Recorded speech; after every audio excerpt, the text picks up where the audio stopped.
위기의 중국 축구 굴기는 이렇게 사라지는가? 2010년대 축구 굴기라는 기치를 내걸고 야심차게 시작했던 중국 축구. 뛰어난 외국인 선수들의 영입과 자국 선수들의 육성을 동시에 진행한 중국의 축구는 광저우 헝다의 아시아 챔피언스리그 우승과 함께 아시아의 중심으로 급부상했다.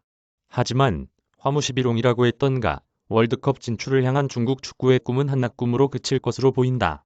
바로 광저우 헝다의 위기와 중국 축구의 위기가 맞닿아 있기 때문이다.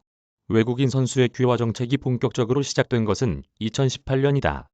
당시 중국 축구협회와 광저우 헝다인 쉬차인 회장이 주도한 정책은 당시 중국 감독이었던 마르첼로 리피도 동의한 것이었다.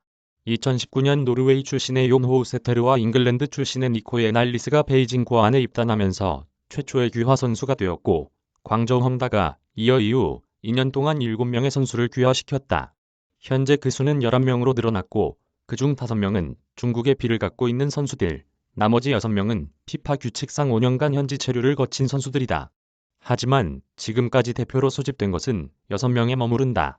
2019년 월드컵 예선에서 리피 감독이 아스널 유스 출신의 예날리스와 CSL을 대표하는 골잡이 에우케손을 처음 불렀다.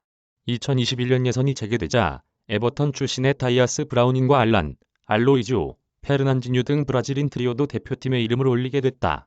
이외 선수들은 대표팀에 뽑히지 못했다.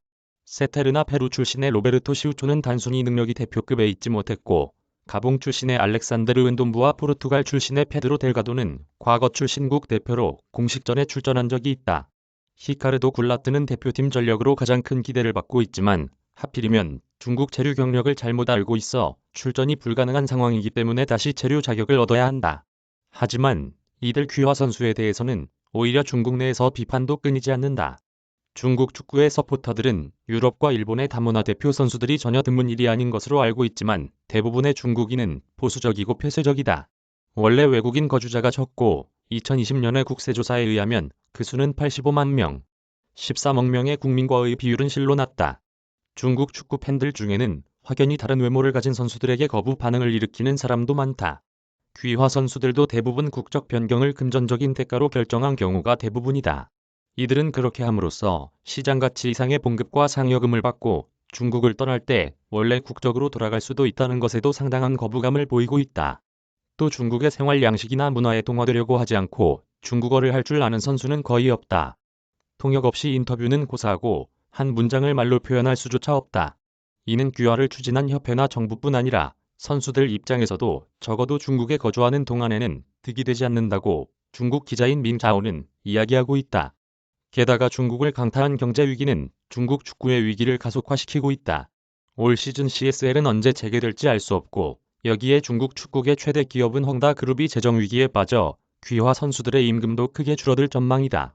이 상황에 귀화 선수들은 불안과 불만을 품었고 알라는 11월 A매치 이후 가족을 데리고 모국 브라질로 귀국했다. 페르난지뉴 역시 대표팀에서 빠졌으며 굴라트 역시 광저우와의 계약을 파기하고 브라질 명문 코린치안스와 파우메이라스와 협상 중인 것으로 알려졌다.